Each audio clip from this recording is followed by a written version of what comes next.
Oi, pessoal, tudo bem? Você já fez alguma coisa que não gostaria para agradar a outra pessoa?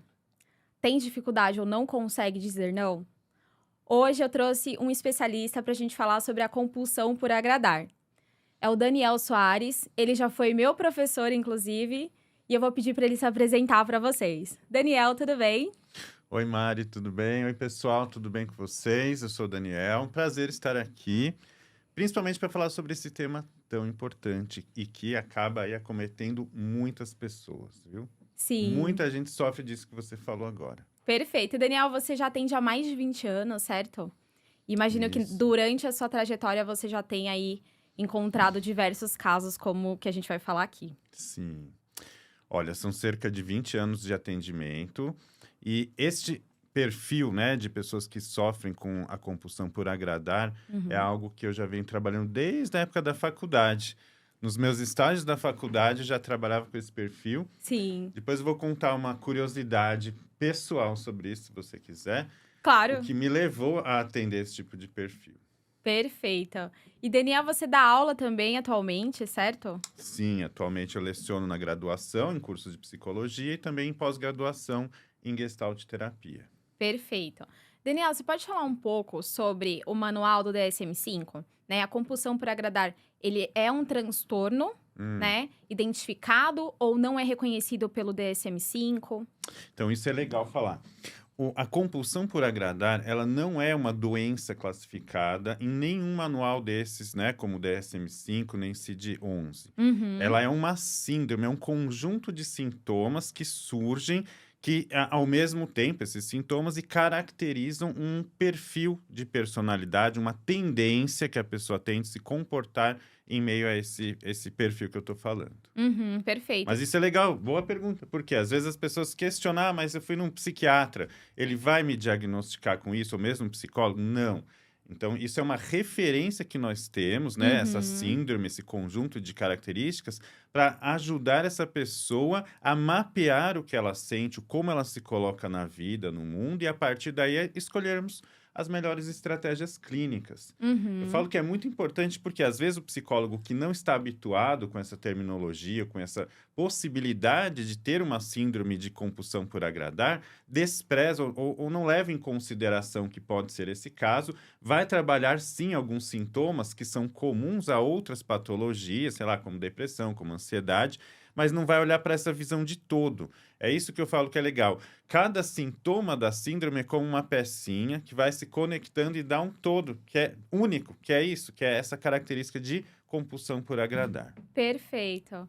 E tem um público que é mais tendencioso, né, a ter aí a síndrome da boazinha?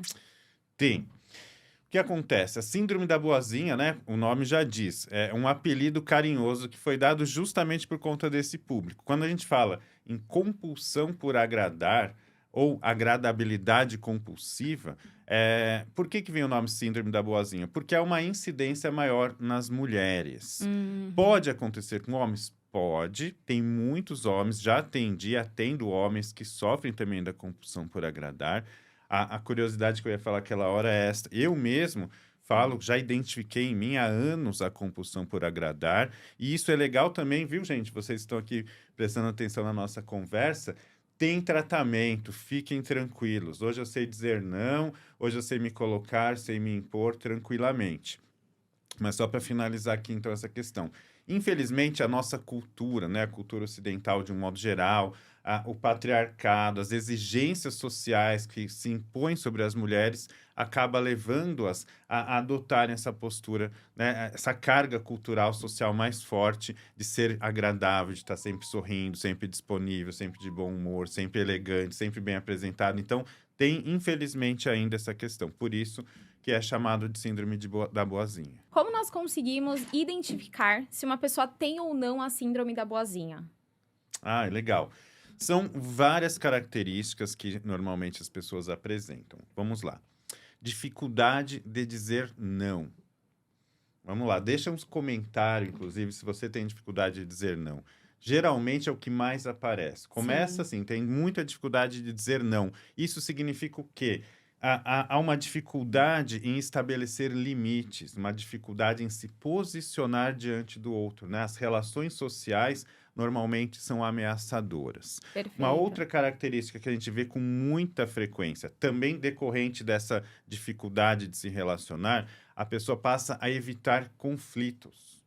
Por exemplo, você pensa de um jeito, eu penso do outro, né? Um exemplo fácil que acontece em casa. Vamos comer uma pizza. Qual sabor?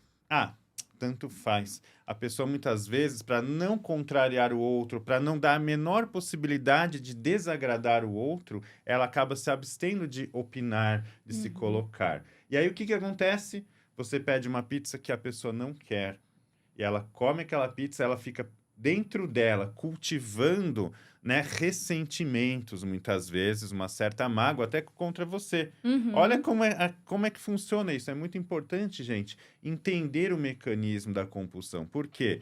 Porque geralmente é assim que acontece. A pessoa ela não se posiciona, então ela permite que o outro faça ou escolha por ela. Só que aí gera dentro dela uma sensação ruim, de frustração. A gente chama isso de ciclo da compulsão por agradar. Eu estou explicando isso porque está entrelaçando, aí a gente vai Relacionado. colocando os sintomas, né, as características. Ela vai gerar o quê? Dessa frustração, um sentimento interno de raiva. É uma raiva contra ela mesma, porque ela vai ficar se remoendo. Por que que eu não escolhi? Por que que eu não pedi a pizza que eu queria?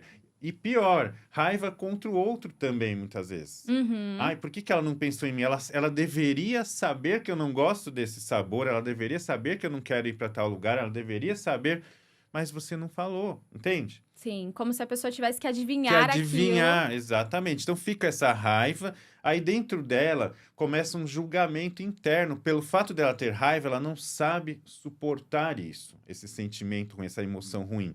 Então ela começa a se auto-julgar, ela começa a se sentir culpada. Ah, eu fui egoísta, nossa, eu não devia pensar assim, nossa, eu não devia, né, ter tanta raiva dessa pessoa, poxa. E ela gera então uma raiva produz então essa culpa. A Uhum. culpa leva ela a estados de tristeza, muitas vezes em casos mais graves de depressão, né? Ou Uhum. mesmo disso, de ficar com um certo peso, uma mágoa, um ressentimento. E aí, o que fazer com esse ressentimento? Ela Sim, tende a agradar ainda mais o outro para compensar esse ressentimento. sim, Então, a perfeito. gente vê esse ciclo, né? A pessoa, primeiro, ela se frustra numa intenção, daí ela fica com raiva, ela fica com um julgamento, ela se sente culpada, e aí, né, ela se autocondena, e aí intensifica os esforços. Daí, a próxima vez, não só ela aceita qualquer coisa que o outro oferece, mas Uhum. ela mesma passa a se disponibilizar, a oferecer, a querer ser ainda mais prestativa. Perfeito. Então, vejam, eu falei então a dificuldade de dizer não, a dificuldade de entrar em conflito, e aí vendo esse ciclo, né, da compulsão por agradar, a gente vê muito forte isso, essa tendência exagerada. Por isso que a gente chama de compulsão por agradar, porque é uma tendência exagerada da pessoa em querer ser legal para o outro. Gente boa, Gente né? boa, bacana. Só que Uhum. isso é uma compensação pelo mal-estar que ela sente internamente, por conta desse ciclo, e também é decorrente de fatores aí que já vêm desde criança, aí questões também sociais, depois a gente pode falar um pouco mais sobre isso.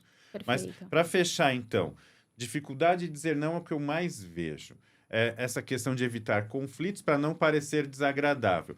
O Uhum. excesso de prestatividade que acontece, principalmente a gente vê bastante, e nós podemos pegar aí também algumas outras questões que não são tão centrais ou tão evidentes, mas que no dia a dia, na clínica, a gente vê essa tendência a ficar guardando ressentimentos, que também está associado com esse ciclo que eu falei. Muitas vezes aqui na situação social, encerra a situação social, a pessoa vai para casa e ela fica remoendo aquilo. Tá, eu devia Uhum. ter feito, eu devia ter falado, eu devia ter não sei o quê. Ou fica brigando com a pessoa mentalmente, né? Isso daí a gente aprende muito na psicologia, né? Uma atitude passivo-agressiva. Como ela não põe para fora, ela guarda e aí depois ela fica ela com ela Uma briga mesma ali interna. brigando internamente, muitas vezes massacrando o outro ali, né, à distância. É mais ou menos assim que funciona. Perfeito. E você falou até sobre uma possível depressão decorrente, né, desse estado. A gente consegue aí, perceber que em muitos casos, uma coisa leva a outra, né?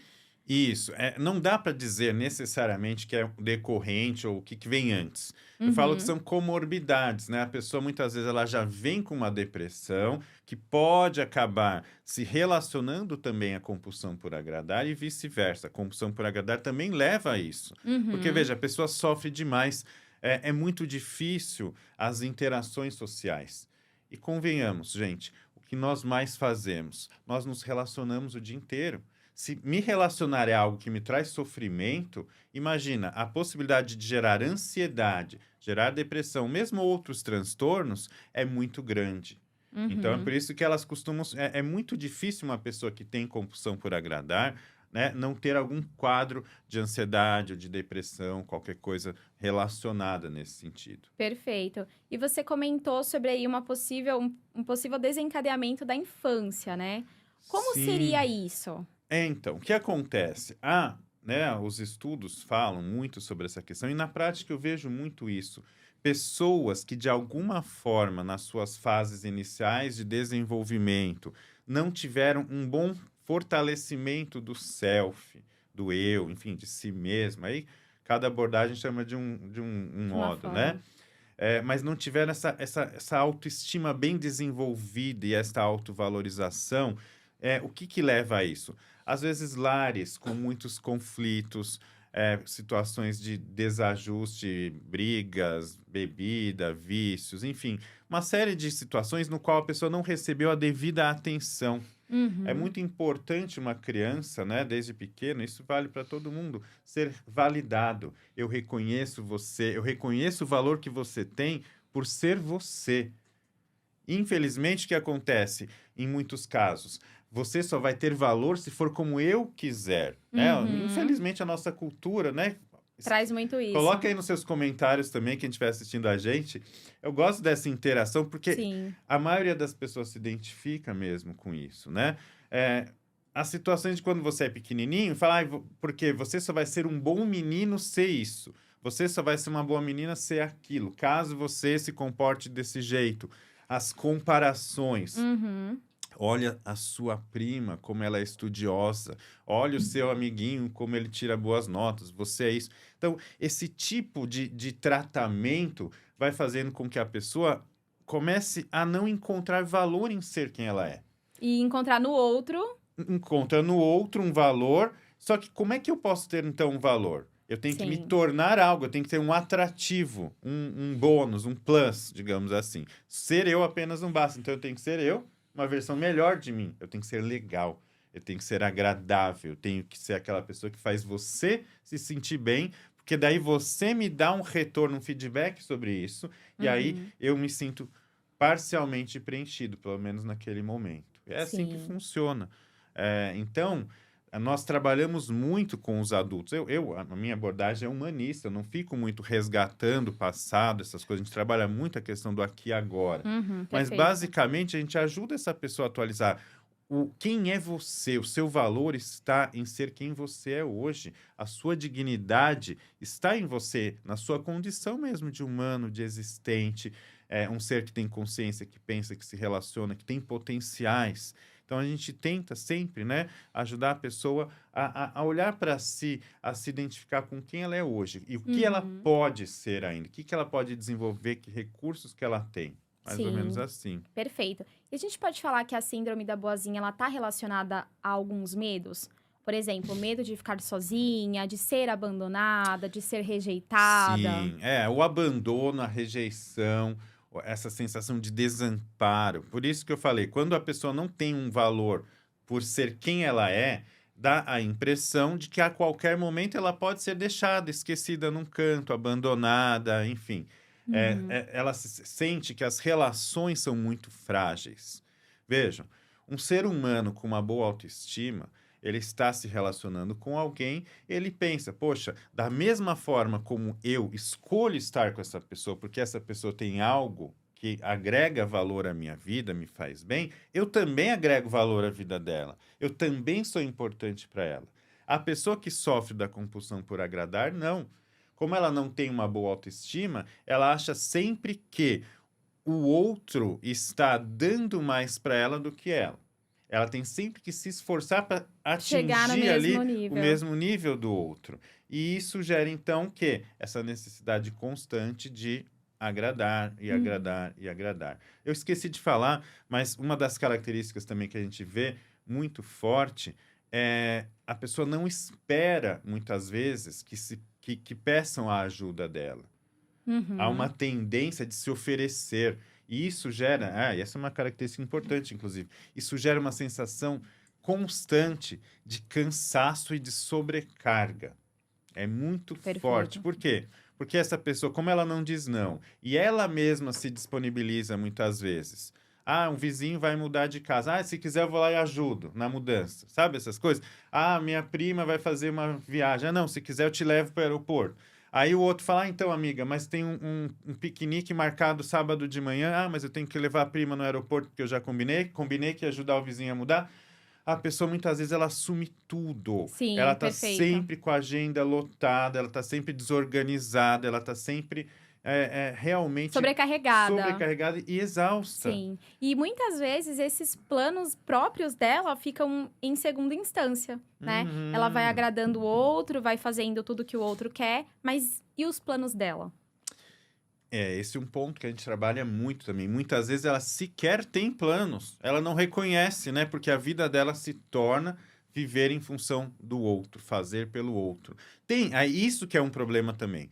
Socialmente falando, fazer pelo outro é legal. Nossa cultura diz que nós temos que ser boas pessoas, né?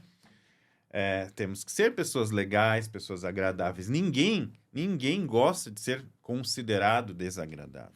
Então, tem um peso social. E aí, só que aí há uma intensificação disso, né? A pessoa perde realmente aí o limite das coisas, vai para uma polaridade muito forte. Eu falo que uma coisa é eu escolho ser legal, outra Uhum. coisa é eu preciso sempre ser legal. Perfeito. Olha a diferença disso, né? Então, há momentos da vida, poxa, que eu me disponibilizo, sim, eu posso, eu quero, vai ser legal para mim, vai ser legal para o outro. Perfeito.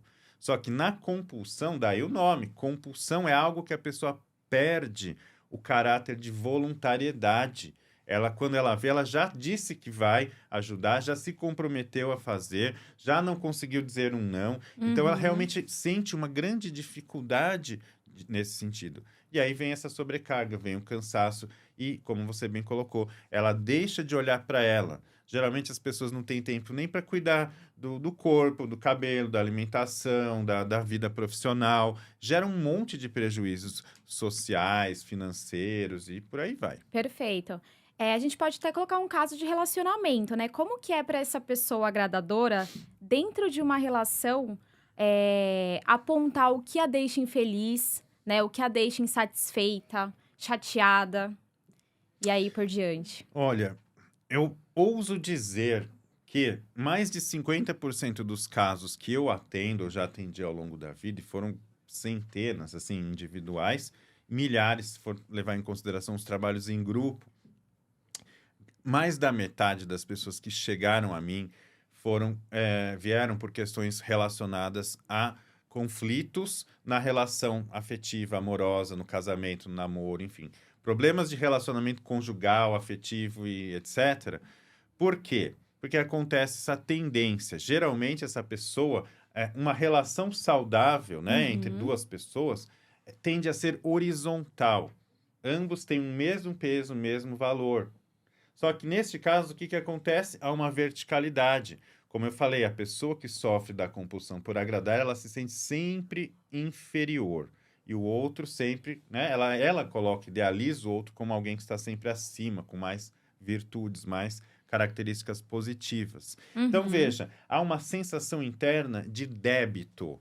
Isso é uma coisa que eu falo e todo mundo se identifica. É como se ela devesse algo. Sabe aquela coisa que fica, eu tenho que fazer algo por ele, porque essa pessoa pode olhar para outra pessoa de fora, O tempo inteiro ela se sente ameaçada porque ela acha, se for mulher, enfim, independente do gênero e da orientação sexual, ela acha que fora da relação as outras pessoas são mais atraentes, têm mais características positivas.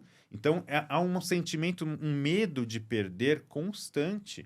É muito difícil, é muito estressante relações conjugais, relações afetivos sexuais, porque há sempre a iminência, um perigo, um fantasma que eu falo rondando de que vai ser traído, de que vai ser abandonado, de que vai ser largado, rejeitado. Uhum. E há, então, um esforço muito grande também. As pessoas muitas vezes se submetem a questões que elas não gostam. Por exemplo, do ponto de vista sexual, às vezes fazem coisas que elas não gostariam para agradar a parceira ou parceiro. Muitas vezes, do ponto de vista social, deixa com que o parceiro ou a parceira também faça tudo o que quiser. Já aconteceu, por exemplo, pessoas se envolverem em relacionamentos com 3, 4 pessoas, irem para swing para agradar o marido, ou irem para não sei onde para agradar a namorada, ou aquela coisa, não, o meu marido, ele tem que ter liberdade. Então ele tem que ir pro futebol num dia, ele tem que ir na sinuca, no outro dia ele tem que ir pro bar, no outro dia ele tem que sair para não sei onde, e ele tá sempre certo, e a pessoa se sente errada. Então, a possibilidade de acontecer aí vários tipos de violência psicológica, de Uhum. relacionamentos tóxicos e abusivos, Abusivas. é muito grande. A gente vê muito disso. Isso é importante, porque às vezes a pessoa que começa, antes dela se identificar como alguém que tem a compulsão por agradar, ela começa a sentir o quê? O sofrimento de estar em uma relação muitas vezes abusiva, uma relação tóxica. E às vezes ela Uhum. fica anos, né, nesse perfil, né, vivenciando esse tipo de relação, até que ela busca algum tipo de ajuda e identifique que o problema não é somente a relação, mas é a forma como ela se coloca, e aí ela começa, né, a perceber na terapia, por exemplo, que há um padrão dela se colocar em outras relações assim. É que Uhum. esta é uma relação normalmente mais significativa, né, a relação amorosa. Mas em todas as outras relações, seja no trabalho, seja numa fila, imagina um caso bem clássico, que todo mundo também se identifica. Você está na fila, tem, sei lá, tá 20 minutos parado numa fila esperando. Ninguém gosta, né, de ficar em fila. Sim. Aí chega alguém na sua frente. Do nada. Uma pessoa, né, que não sofre da compulsão por agradar, no mínimo vai ficar incomodada, vai dar uma cutucadinha e falar: "Ô, O que que que é tá isso, né? Sai acontecendo? da, né? Ó, fila lá atrás." Essa pessoa, ela fica angustiada, ela sente a raiva, ela sente uma vontade, um ímpeto, né, de se posicionar, mas ela guarda. Veja, então torna-se este relacionamento com um desconhecido também é um Uhum. relacionamento abusivo. Todos os relacionamentos dela, às vezes um troco, né, que foi dado errado, uma cobrança indevida, tudo se torna motivo para ela acabar se colocando mesmo numa situação de dificuldade. Muitas vezes ela se torna uma vítima, inclusive, das circunstâncias e dos outros, porque não consegue impor-se, não consegue se cuidar diante dessas relações. Perfeito. E vamos imaginar num cenário de trabalho, né, como que é para uma pessoa aí que tem um cargo de liderança, de gestão, não conseguir estabelecer, delegar tarefas, né, para sua equipe? Isso acontece, geralmente é um gestor ou uma gestora que tem aquele perfil de que eles falam de mãezona ou de paizão, no caso dos homens. É mais comum que haja, como eu já falei, né, com as mulheres, mas Uhum. mesmo com homens acontece de não ser muito respeitado, né? A gente fala muito sobre estilos de liderança diferentes, sei lá, liderança autocrática, que é aquela onde a Uhum. pessoa se impõe um pouco mais, direciona um pouco mais, e uma liderança mais democrática, mais de boa. Só que neste caso é um estilo de liderança muito permissivo, né? O liderado muitas vezes ele não se sente liderado. Ele sente que ele está também no pé de igualdade, se bobear, ele ainda tem mais liderança do que o próprio gestor. E aí há uma outra situação. Nem sempre a pessoa que tem a síndrome da boazinha chega a ocupar cargos de liderança. Porque o desenvolvimento profissional dela também, principalmente em equipes, acaba sendo prejudicado, né? Então, Uhum. ela é muito boa na parte operacional, de executar tarefas, de realizar coisas. Mas devido a todas essas dificuldades de se colocar, ela tem mesmo um déficit nesse sentido e acaba, muitas vezes, é uma pessoa que sabe muito, que tem competência, que tem comprometimento. Por quê? Porque ela está sempre ali, ela é o famoso pau para toda obra, né? Como a pessoa Sim. fala. Só que ela não se vende bem. Ela não consegue, muitas vezes, né, ter a segurança de não apenas fazer, mas dizer, eu fiz, e fiz bem Uhum. feito, e vocês devem me valorizar por isso. Ela fica sempre meio que de lado, faz, espera, quem sabe alguém reconheça ou não. Ela sofre internamente, porque no fundo ela quer o reconhecimento, mas não consegue se impor. Então, é muito prejudicial também na questão profissional, sem Uhum. dúvida. Perfeito. E como que essas pessoas chegam em terapia, né? Imagino que elas têm uma grande dificuldade ali de se expor também, né? Uhum. E de entrar em contato consigo mesmas, com as suas prioridades. Como que essas pessoas chegam, assim, pra você? Normalmente vem por conta de alguma outra dessas dificuldades, seja no Uhum. trabalho. É muito comum também. Eu falei que mais de 50%, né, das pessoas que vêm eh, trazem aí situações relacionadas à vida afetiva, amorosa. Mas um grande percentual também tem a ver com questões de trabalho. É muito comum situações onde a pessoa me procura porque ela está com síndrome de burnout, está com esse Uhum. quadro de exaustão, está com estresse, tá com ansiedade ou algum tipo de ansiedade ou mesmo fobia social, porque, como eu falei, o relacionamento com o outro começa a se tornar aversivo, começa a se tornar insuportável. E no ambiente de trabalho, né, isso é muito frequente. Então, grande parte das pessoas vem com essa dificuldade, né, de trabalho, ou dificuldade de relacionamento, ou mesmo porque elas estão cansadas, muitas vezes deprimidas, muitas vezes não encontram um sentido nas suas vidas. Uhum. E vem sempre com base nisso, nunca ou raramente, né? Pelo menos antigamente. Hoje em dia, sim, eu falo muito sobre isso, tem um site sobre isso Uhum. nas redes sociais. Então, hoje, as pessoas têm mais contato com esse tema, elas me vêm falando, então elas me procuram já mais ou menos com esse, né, esse autodiagnóstico.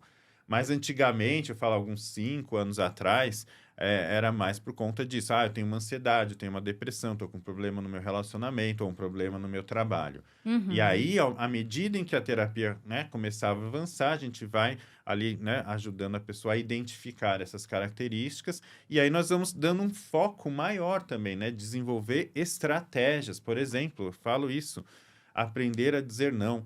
É uma das primeiras coisas que a pessoa precisa desenvolver, Uhum. né? Porque dali, né, do sim ou do não, tudo vem depois, né? Cria-se aí todos os contextos da nossa vida dependem do sim e do não. Então, é mais ou menos assim que funciona, assim que vem, geralmente. Perfeito. Daniel, como seriam aí os tratamentos, né? Em relação aí a manejo clínico, de fato, em terapia? Uhum.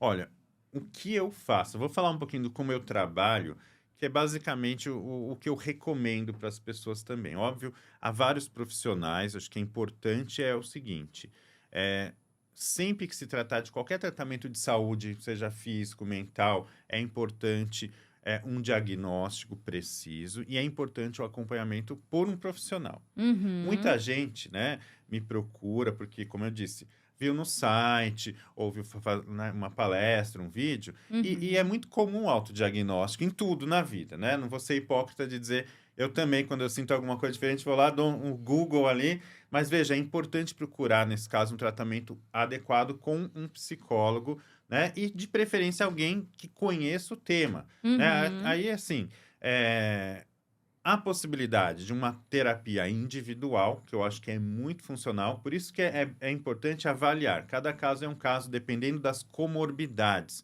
Para quem está assistindo a gente, comorbidade é isso: é a pessoa apresentar outros sintomas, outros adoecimentos ao mesmo tempo. Dependendo da gravidade, né? Se a pessoa vem com uma depressão forte, eu ainda vou aconselhar que ela procure também um tratamento psiquiátrico. Se ela está com um nível de compulsão de ansiedade também muito grande, um tratamento medicamentoso também é importante. Então, é difícil dizer assim, de um modo geral. Psicoterapia vai auxiliar o quê? A pessoa a rever crenças dela sobre ela mesma, rever comportamentos, rever sentimentos, posicionamentos. Como eu disse, Uhum. né, na psicologia a gente tem muito essa diversidade de abordagens. A maioria dos tratamentos disponíveis, os materiais que falam sobre a compulsão por agradar, eles têm um viés mais voltado para a terapia cognitivo-comportamental.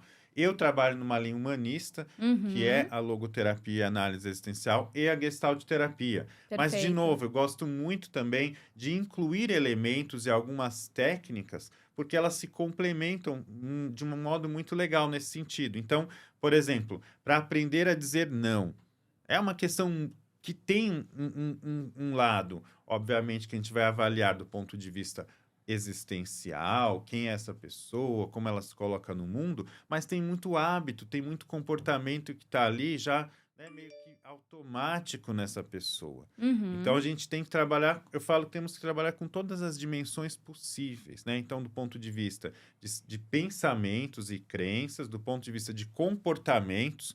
Vou dar até uma dica aí, ó. Você que está assistindo a gente já vai sair daqui com um exercício, Sim. que é o que...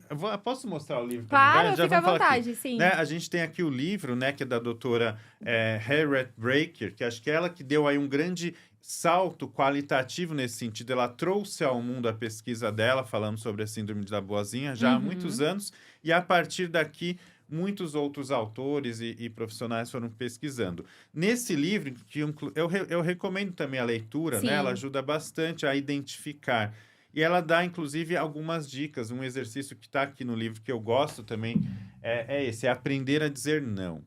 Antes de você responder sim ou não, ganhe tempo. Ganhar tempo é muito importante. Por quê? Como é o que eu falei, vai no automático. Ai, amiga, vamos comigo em tal lugar? Ai, fulano, você pode fazer tal coisa? Qual é Uhum. a tendência da pessoa que tem a síndrome da vozinha? Responder de De imediato. imediato. Então, Sim. assim, ganhe tempo. Olha, preciso pensar, preciso ver minha agenda. Olha, estou ocupado agora, mais tarde eu te respondo. Enquanto isso, a pessoa já ela Trabalha isso em respira, ela si. trabalha. E na terapia, a gente vai ajudar a pessoa a identificar isso. E Uhum. aí ela percebe, ela fala depois, é muito legal, porque normalmente a pessoa vem 1 ou 2 semanas depois e fala: Nossa, eu identifiquei essa semana quantas vezes que eu acabo dizendo sim, quando eu gostaria de dizer não. E Uhum. depois que ela aprende algumas técnicas também, ela começa a me trazer, fala: Nossa, você não acredita, é muito gostoso essa parte do tratamento. Sim. Hoje eu consegui dizer não. Hoje eu ganhei tempo, hoje eu fiz aquilo que você falou. Então, o tratamento, ele realmente ele acontece, ele é visível, os Uhum. resultados principalmente, né? A gente vai acompanhando, criando. Eu gosto de trabalhar com independente, né, de ser apenas com a síndrome da boazinha ou com outras situações, com indicadores também, né? Normalmente a pessoa vem com alguns quadros bem específicos de restrições, de comportamentos, de sentimentos. E onde você quer chegar? Como é que você quer se sentir? A psicoterapia ela não promete resultados, mas nós Uhum. podemos acompanhando, podemos junto com o nosso paciente criar alguns pequenos marcos, né? Eu falo que pegando a linguagem aí do mundo organizacional, alguns KPIs para ele identificando ali, né? Olha, eu cheguei em tal ponto. Isso é bacana, Sim. significa que eu estou me esforçando, significa que eu estou, né? O tratamento está surtindo o efeito desejado. Uhum. Então, a psicoterapia é muito legal, é fundamental. Há também uma outra possibilidade que eu trabalho já há algum tempo, que eu gosto bastante e que traz resultados diferentes e promove muitas vezes até uma intensificação, que são os grupos. O tratamento em grupo é muito legal, é um trabalho mais psicoeducativo. O que eu quero dizer Uhum. com isso? As pessoas que têm mais ou menos, né, características semelhantes, neste caso da síndrome da boazinha, elas se identificam com as falas, né, Umas umas das das outras. outras. Isso gera um senso de fortalecimento da sua identidade. Você ouvindo o outro falar, fala: Nossa, eu também. É muito como esse arregalar dos olhos.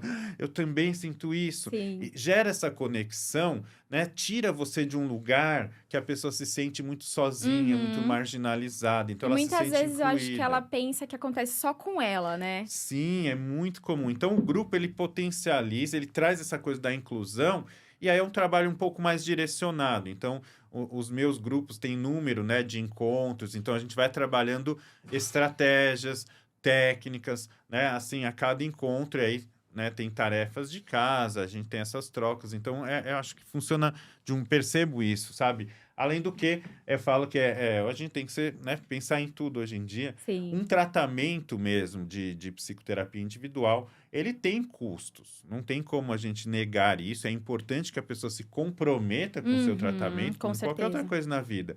E fazendo em grupo, geralmente tem essa questão também de fica um pouco mais acessível, né? Acessível. Acho que eu gosto de trabalhar com essa questão de tornar o tratamento psicológico acessível. Infelizmente, na nossa cultura já há uma dificuldade em buscar tratamento. Nós temos psicólogos no SUS, temos, mas geralmente é difícil de conseguir agendar, às vezes demora, às vezes no CAPS também. Enfim, então, sempre que eu posso, né, de algum modo, viabilizar também o acesso, não só para quem tem síndrome da boazinha, mas para, em geral, né, eu acho que é importante também isso, para as pessoas começarem a perceber que cuidar da sua saúde emocional, da sua saúde mental, dos seus relacionamentos, tudo isso traz impactos diretos na saúde do corpo, nas relações, no desenvolvimento profissional, enfim, em tudo na vida, né?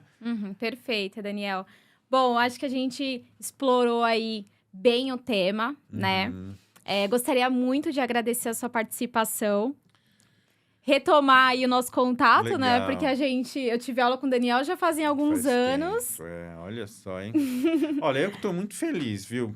Primeiro, de ver você aqui formada, de ver você com tantas iniciativas bacanas já depois de Sim. formada. Fico feliz pelo convite, por estar aqui falando sobre esse tema que para mim é muito importante. E assim, deixa um convite, então, quem estiver assistindo a gente, quiser me seguir também. Sim, com É certeza. @Daniel Soares Psico, meu Instagram.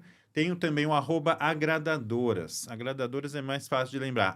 @agradadoras. Lá é um perfil que eu criei só para falar disso. Só de síndrome da boazinha. Lá tem dicas, lá tem também... tem o site também, né? Que você pode acessar a partir de lá.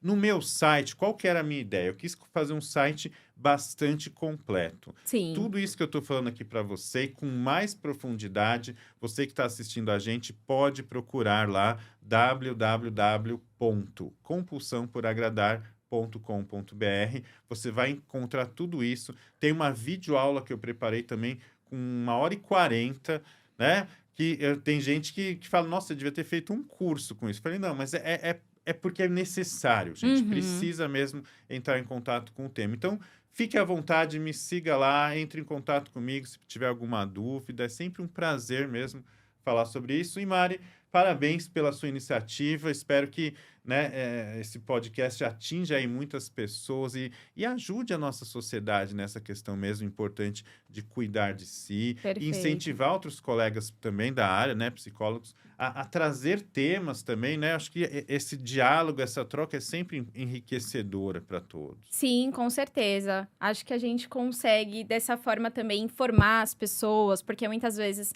elas se sentem com aquela situação sozinhas, né? Parece que só acontece com elas e não, né? É mais comum do que a gente imagina. Né? E no Sem podcast dúvida. a gente tem essa possibilidade de explorar esses temas também, né? Muito obrigada. Hoje a gente vai ficando por aqui. Até a próxima. Legal. Tchau, tchau.